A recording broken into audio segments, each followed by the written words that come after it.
In the glittering world of 18th century Versailles, friendship was a currency and loyalty a fragile commodity. It was a place of breathtaking beauty and whispered betrayals, where alliances shifted like shadows in the Hall of Mirrors. But amidst the political maneuvering and courtly intrigue, there existed a bond of genuine, unwavering devotion, a friendship so profound that it would defy a revolution, challenge a mob, and ultimately be sealed in blood. This is the story of Princess Marie-Thérèse Louise de Savoie-Carignan, better known as the Princess de Lamballe, and how her loyalty to one woman, Queen Marie Antoinette, would lead her to one of the most savage and horrifying ends in recorded history. Our story begins not with the terror, but with the tranquility. In the 1770s, Versailles was an island of sublime fantasy. Life was a performance of pastoral picnics at the Petit Trianon, of extravagant balls where diamonds caught the candlelight, of a society dedicated to the art of pleasure.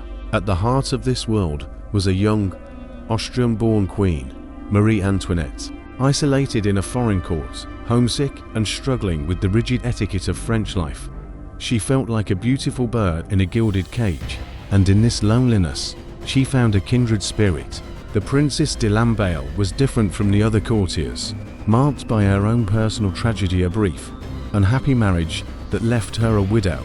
At just 18, she possessed a quiet dignity and a deep capacity for empathy.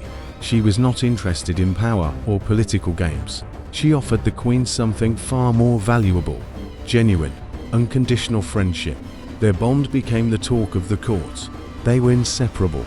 The Queen, feeling suffocated by the demands of her position, found in the princess a safe harbor, someone with whom she could be herself.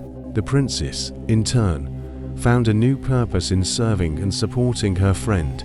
When Marie Antoinette became queen, she created the high-ranking position of superintendent of the household, specifically for Lamballe, a role that came with immense influence and a lavish salary.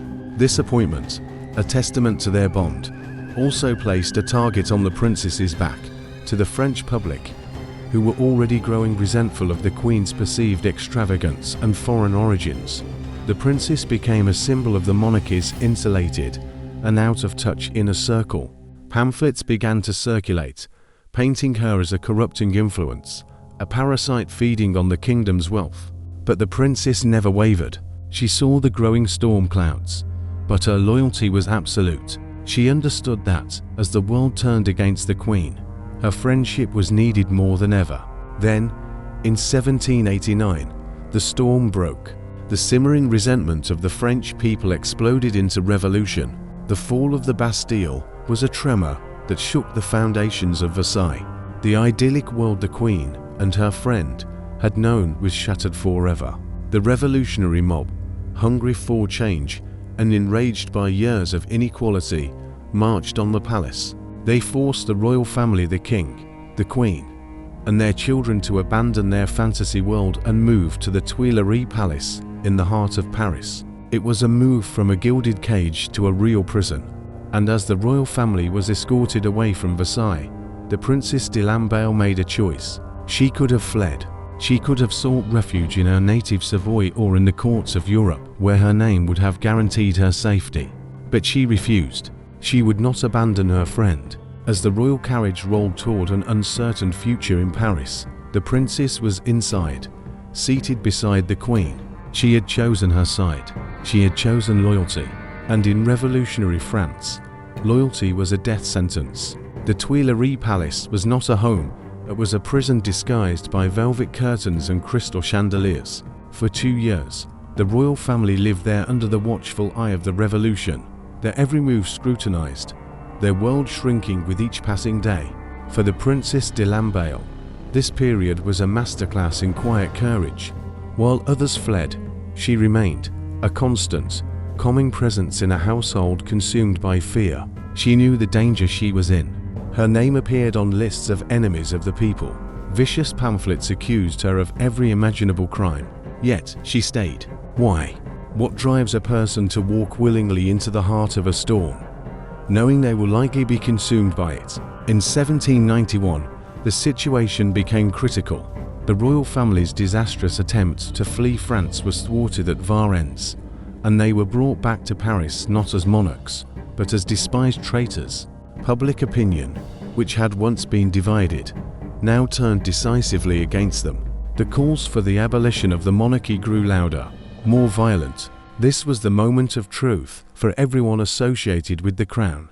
Friends and family from across Europe sent urgent letters to the princess, begging her to leave. They offered her safe passage, fortunes, and sanctuary. They told her that her loyalty was admirable, but that staying was suicide. She had every opportunity to escape. A carriage ride in the night, a forged passport, and she would be free, safe from the revolutionary fury that was about to boil over. She was faced with a choice that would define her legacy. To flee would be to save her life, but in her mind, it would be to lose her soul. To abandon Marie Antoinette now, in her hour of greatest need, would be a betrayal of the deepest, most meaningful bond she had ever known. In her letters from this time, we see not a naive aristocrat, but a woman of profound, almost spiritual conviction. Her decision was rooted in a deep sense of honor, a belief that loyalty was not a convenience, but a sacred duty.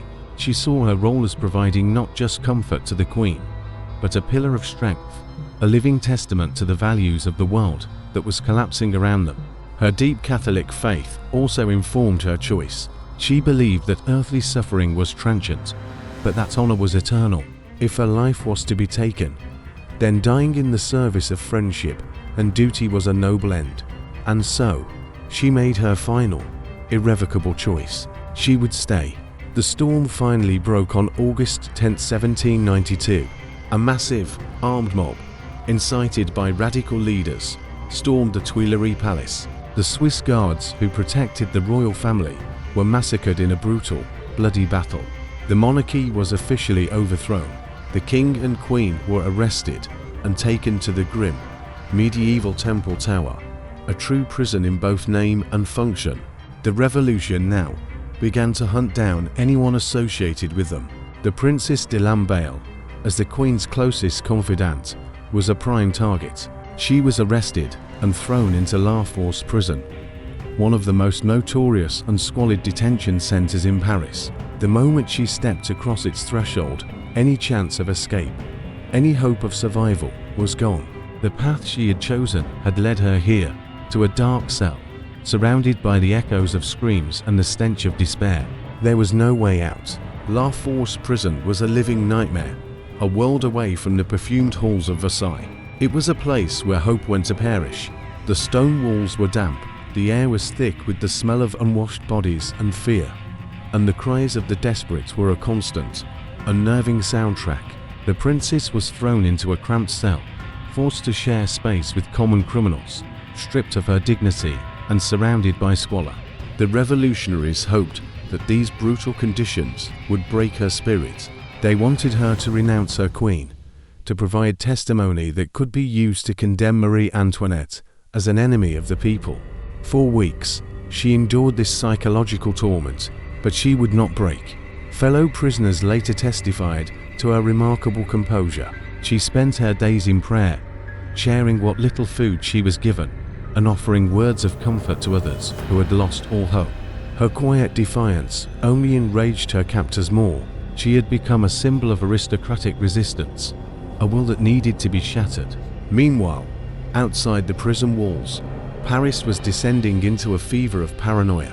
The radical leaders of the revolution, men like Marat and Danton, saw enemies everywhere. With foreign armies marching toward the city, they stoked the public's fear, convincing them that the prisons were filled with traitors and royalists who were plotting to break out and join the invaders. They called for a cleansing, a preemptive strike against the enemies within. What followed was one of the darkest chapters of the revolution, the September Massacres. For 5 days, organized mobs, composed not of criminals, but of ordinary Parisian shopkeepers and laborers, went from prison to prison, dragging out inmates and ending their lives in the streets. This was not chaos, it was organized terror, a systematic campaign to eliminate anyone deemed a threat to the Republic. On September 3, 1792, The mob's attention turned to La Force. The news had spread that the Queen's dearest friend was imprisoned there, and the crowd had worked itself into a frenzy.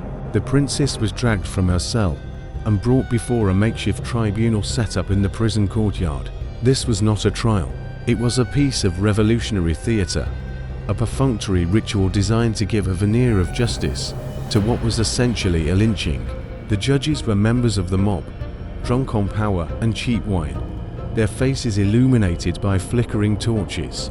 They had already decided her fate. They demanded only one thing. They asked her to swear an oath of loyalty to the new republic and, most importantly, to swear an oath of hatred to the king and queen. This was her last chance. A few words, a simple lie, could save her life. She could walk out of that prison. But for the Princesse de Lamballe, some things were more important than life itself. She looked at her accusers, her posture erect, her voice calm.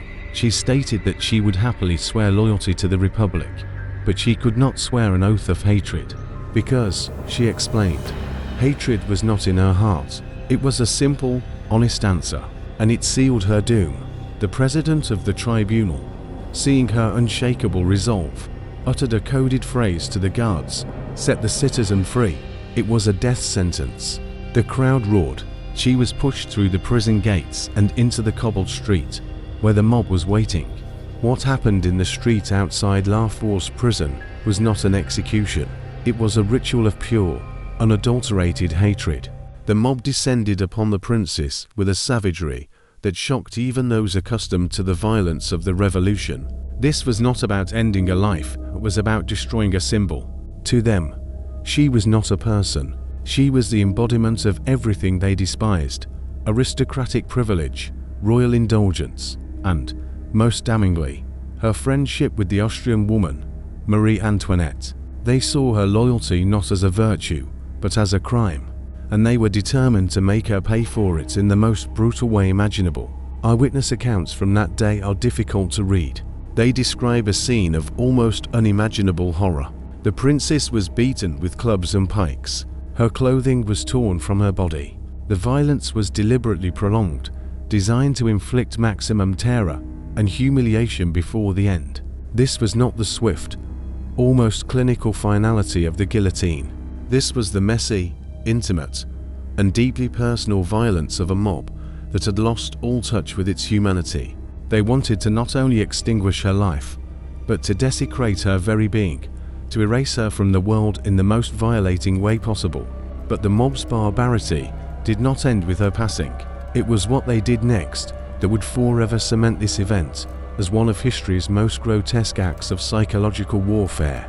Her body was subjected to unspeakable mutilations, and then her head was severed and mounted on a pike. This was not enough. They found a hairdresser, forced him to curl and powder the princess's long blonde hair, and even applied cosmetics to her lifeless face. They wanted to create a horrifying parody of her former beauty, to make sure their message was unmistakable. Then, this ghoulish procession began to march through the streets of Paris. They carried the head like a trophy, a symbol of their victory over the old regime, their songs and cheers echoing through the terrified city. Their destination was a single, specific place: the Temple Tower. They knew the Queen was imprisoned there, and they wanted her to see. This was the true purpose of the day's savagery. It was a message, delivered in the most traumatizing way possible. It was designed to shatter Marie Antoinette's spirit, to show her that the revolution could not only reach her, but it could also reach those she loved and subject them to a fate worse than a simple end. It was an attack not just on the body of her friend, but on her soul. When the mob reached the tower, they roared for the Queen to appear at her window. The guards, horrified, tried to prevent it, but the crowd's threats were too great. They compelled Marie Antoinette to look outside. Accounts from that moment describe a scene of pure psychological torture. She saw the head of her dearest, most loyal friend, her face a grotesque mask, being paraded on a pike, and she fainted, collapsing to the floor. The revolutionaries had achieved their goal. They had inflicted a wound deeper and more painful than any blade could deliver. They had forced a woman to witness the desecration of her most sacred friendship, A final, sadistic act in a day defined by cruelty. The severed head of the Princesse de Lamballe, paraded on a pike before the windows of the temple prison, was more than just the grisly conclusion of a mob's rampage. It was the culmination of a deliberate strategy of terror. The leaders of the revolution, men like Marat and Danton, understood that to truly conquer their enemies, they had to break their spirits. Physical confinement was not enough. They needed to destroy all hope, all love, all human connection. The horrifying spectacle was a calculated act of psychological warfare, and its target was the imprisoned queen. For Marie Antoinette, this was a wound from which she would never recover. She had already lost her throne, her freedom, and her country. But the sight of her friends' mutilated remains was a new, more profound level of cruelty.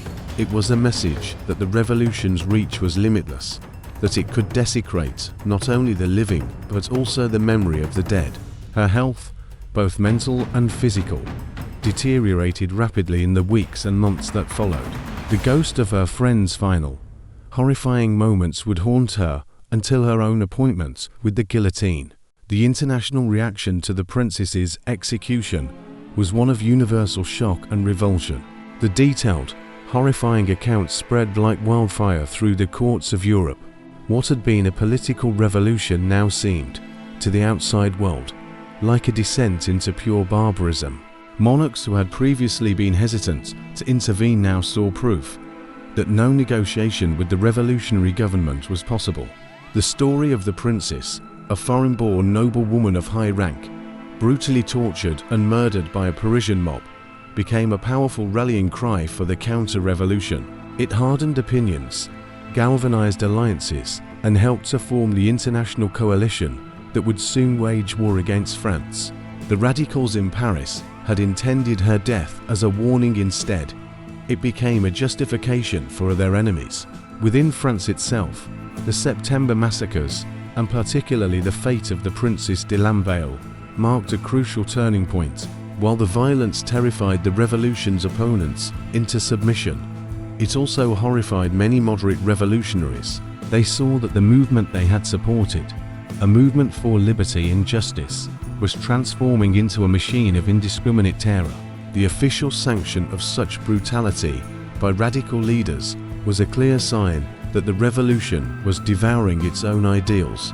This realization would fuel the factional infighting that would eventually lead to the Terror, a period where revolutionaries turned on each other, each faction trying to prove its purity by being more ruthless than the last.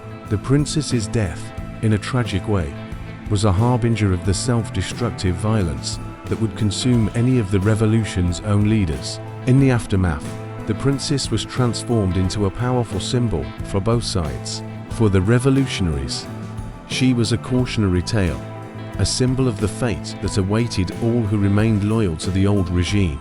For the royalists and counter-revolutionaries, she became a martyr. Her story, a compelling narrative of unwavering loyalty, friendship, and Christian faith in the face of unspeakable cruelty, was a potent piece of propaganda. She was idealized as a pure and noble figure who chose honor over life. This romanticized image, while perhaps glossing over the complexities of her life, served as a powerful counter-narrative to the revolution's claims of moral superiority.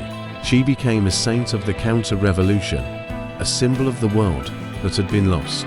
The execution of the Princesse de Lamballe was not an isolated incident, but it stands out in the blood-soaked annals of the French Revolution for its unique combination of personal tragedy and calculated political violence. It reveals the terrifying power of mob psychology, showing how ordinary people, whipped into a frenzy by fear and rhetoric, can abandon all moral restraints. It demonstrates the evolution of state-sponsored terror, where the psychological torment of enemies becomes as important as their physical elimination. And most profoundly, it tells the story of an extraordinary friendship, a bond so strong that one woman was willing to face the absolute worst of human nature rather than betray it. Her choice forces us to grapple with the very meaning of loyalty. Was it an act of supreme courage or a tragic, fatal miscalculation? It is a question that history with all its facts and figures, can never truly answer. What is certain is that, on that September day, the revolution did not just take a life, it sought to annihilate the very idea of personal fidelity, to prove that in their new world, only loyalty to the state mattered. But in her refusal to yield, in her quiet, dignified defiance, the princess offered a different, more enduring message, that even in the darkest of times, some things are worth more than survival.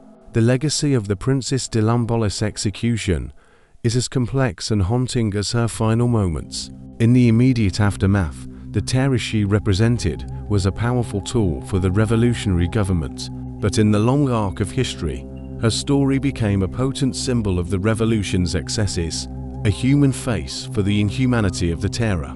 Her death, intended to be a warning, evolved into a martyrdom that inspired generations of writers, artists, and political thinkers.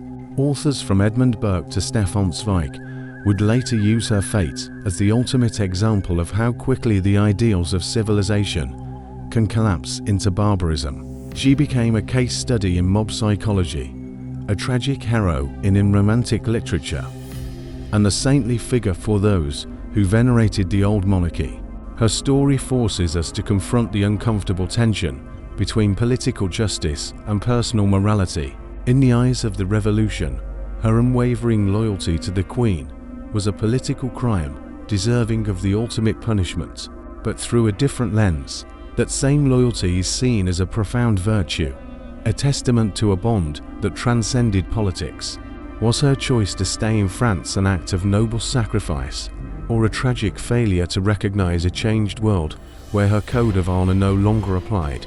This question lies at the heart of her enduring legacy, a question that challenges us to consider the value and the cost of our own loyalties. The gendered nature of the violence inflicted upon her also reveals a dark undercurrent of the revolution. The specific, violating nature of the mob's attack suggests that her crime was not just political, but personal. As a powerful woman in the Queen's inner circle, she represented a form of female influence that the revolution sought to eradicate. The desecration of her body was a symbolic act, an attempt to destroy not just a person, but the very idea of feminine power associated with the old regime. Ultimately, the story of the Princesse de Lamballe endures because it is more than just a historical event. It is a deeply human tragedy that speaks to our most fundamental values: friendship, courage, and the struggle for dignity in the face of unimaginable cruelty. It reveals the terrifying depths of human darkness, but also the remarkable heights of the human spirit. While the mob's actions represent a descent into barbarism, the princess's final choice represents a commitment to a set of principles: love, fidelity, honor that she valued more than her own life. Her execution, intended to be a spectacle of revolutionary power, has become a permanent stain on its legacy. It serves as a timeless warning about the dangers of unchecked ideology, the fragility of civilization, and the human cost of political extremism. In remembering her story, we are forced to look beyond the grand narratives of history and confront the real, personal tragedies that lie beneath. We remember a woman who, when faced with an impossible choice, chose not the path of survival, but the path of loyalty, and in doing so, left behind a story that continues to haunt, to challenge, and to inspire us. Centuries later,